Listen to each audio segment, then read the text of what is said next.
Hey everyone, it's Stoof here from Travel SzN. Welcome back to our channel. In this video, we are going to talk about some awesome things you can do in Mesa Verde National Park in Colorado.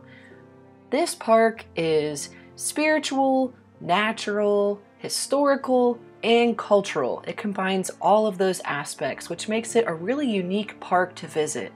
About 1400 years ago, a group of people made Mesa Verde their home. They built these elaborate stone structure communities and then eventually moved into these alcoves that they built into the canyon walls. And that is the main attraction at Mesa Verde National Park. Mesa Verde National Park is located in the southwest corner of Colorado in the United States. To drive from the north entrance station of the park down to the southern point of the park near Sun Point Pueblo is just over 22 miles. However, I would recommend giving yourself over an hour to go from the north point to the south point of the park, especially if you plan on stopping at any of the archaeological sites along the way. Before we dive into some great things you can do in Mesa Verde National Park, I would like to mention that this park is at a higher elevation. It's in Colorado. They get a lot of snow in the winter, and some things to do in this park are not available until May. We visited this park in March of 2021, so we were not able to do any of the cliff dwelling tours going inside the cliff dwellings because those are not available until May, and there were some restaurants, some lodging options, and Wetherill Mesa section of the park was also not open yet when we visited the park. So check the National Park Service website. I have a link for that in the description under this video for you to check on current conditions in the park to see what is open and what is available for you to do before your visit. One more thing I want to mention before you visit this park is you need to download the Audio Tour app. Mesa Verde put together their own app that you download before you come into the park. The app has audio clips that you can play as you take the scenic drive down to the south point of the park along Mesa Top Loop Road. And each little stop, each little archaeological site has an audio clip that describes what you're seeing. And that brings me to the first thing on my list is to take the scenic drive down to Mesa Top Loop Road, take that loop at the end. There are a handful of beautiful overlooks and archaeological sites and cliff dwellings along this road. During our time in Mesa Verde National Park, our first stop along this route was the Montezuma Overlook in the morning. We had some beautiful views looking out towards the west, and after just taking that in for a little bit, we hopped back in the vehicle and headed down to the Farview sites. This is a large stone community. So we got to the spots, we walked around. There is the Farview House, which is a larger structure, 4 other small villages, and then a dry reservoir. According to the Park Service, this used to be a community with modest-sized homes interspersed with small farm fields in the area. There is a loop, flat walking trail that takes you through these little communities and to the reservoir. For this section, you do need to stop and read the plaques. The audio tour doesn't start until you make it to the actual Mesa Top Loop section of the road.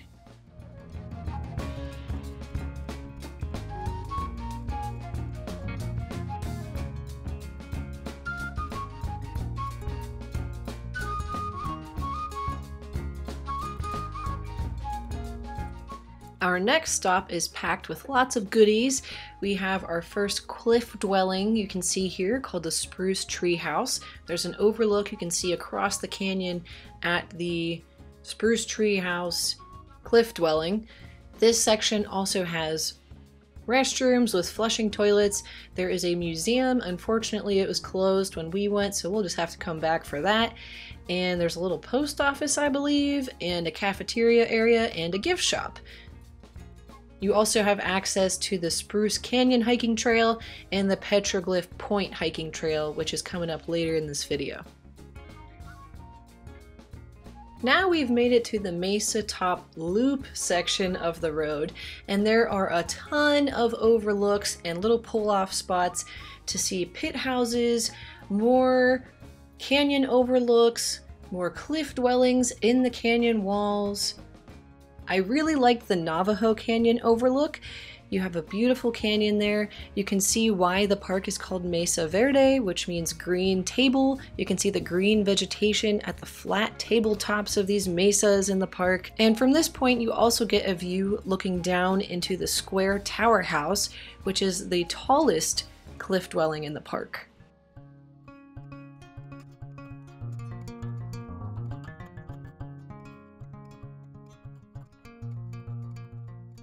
Sun Point was another one of my favorite overlook spots. You can see a handful of cliff dwellings across the canyon from this spot.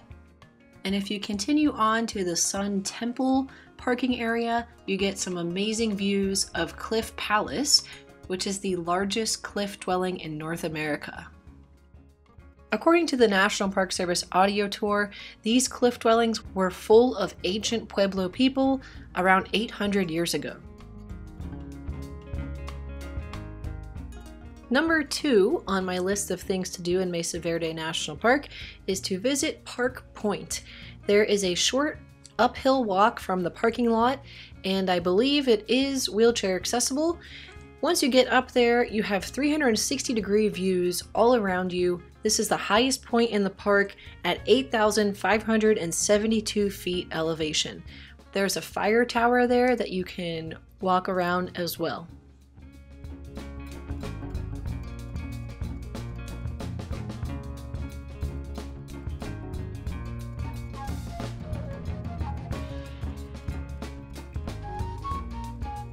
Number 3 on our list is the Petroglyph Point hike. This was one of my favorite things to do in the park because you get to see a cliff dwelling right at the beginning of the hike. This hike trailhead leaves right by the museum in the Chapin Mesa area, and you also could start the Spruce Canyon hike from the same trailhead. So if you do the Petroglyph Point hike, you're going to go up along the side of the canyon walls and then hike back, finish your loop on top of the canyon. But if you do the Spruce Canyon hike, you stay down in the canyon more to wrap around and then come back to the parking area. This hike was 2.4 miles. It was a loop. It did have several hundred feet of elevation change, and there are some steps and some drop-offs. So this is not a great hike for small children or anyone with fear of heights or being close to a ledge.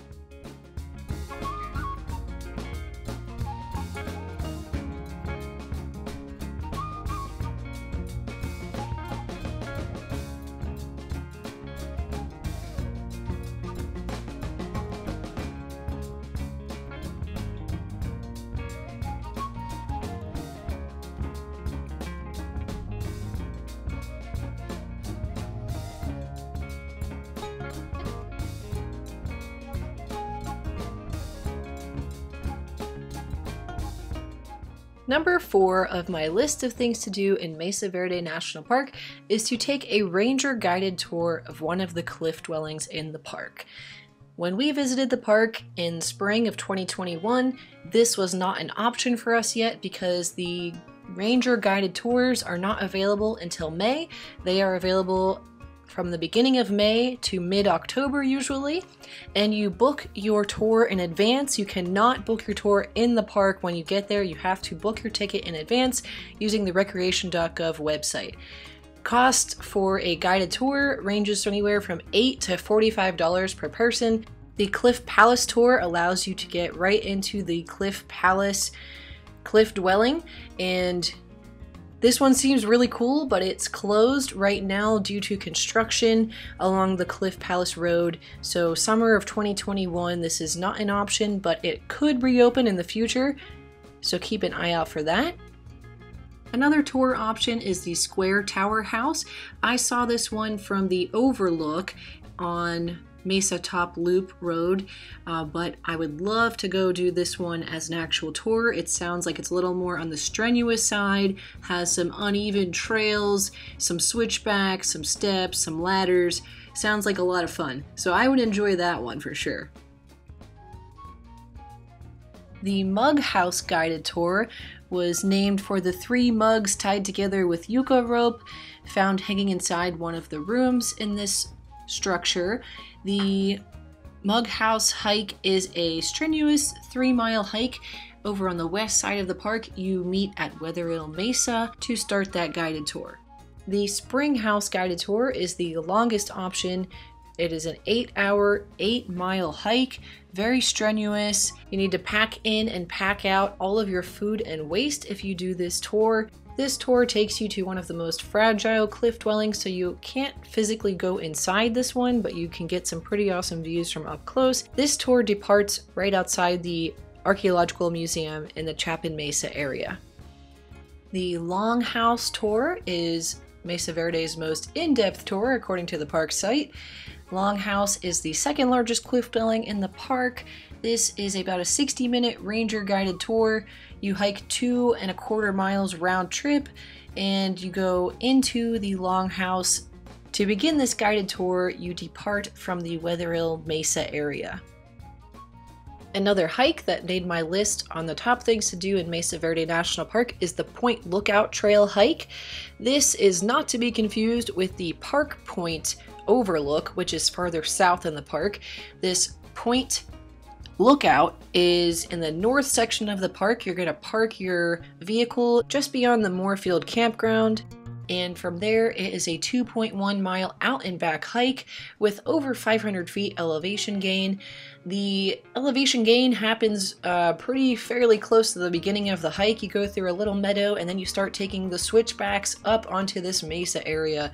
And that is a strenuous workout, but it is pretty rewarding. Once you get to the top, you have a relatively flat hike with some amazing views looking out into Colorado.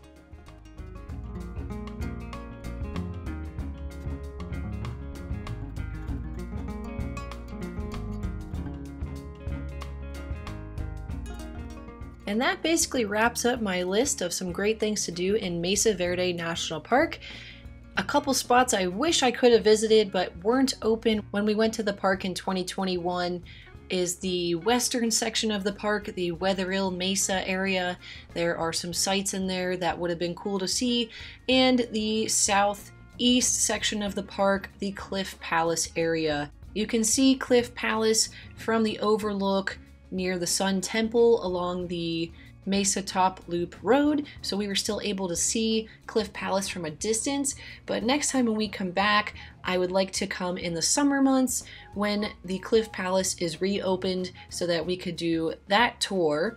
I would also like to do a couple of the other tours and check out the Wetherill Mesa section of the park. If you visited this park and you have some recommendations for other viewers of this video, please leave a comment below letting others know some great things that you enjoyed in the park, and we can all help each other out and leave some great ideas for experiencing Mesa Verde National Park. If you haven't already, please hit the subscribe button so you don't miss any more of our fun travel adventures together. Thanks for watching, guys. Have a great day and happy travels. Bye bye.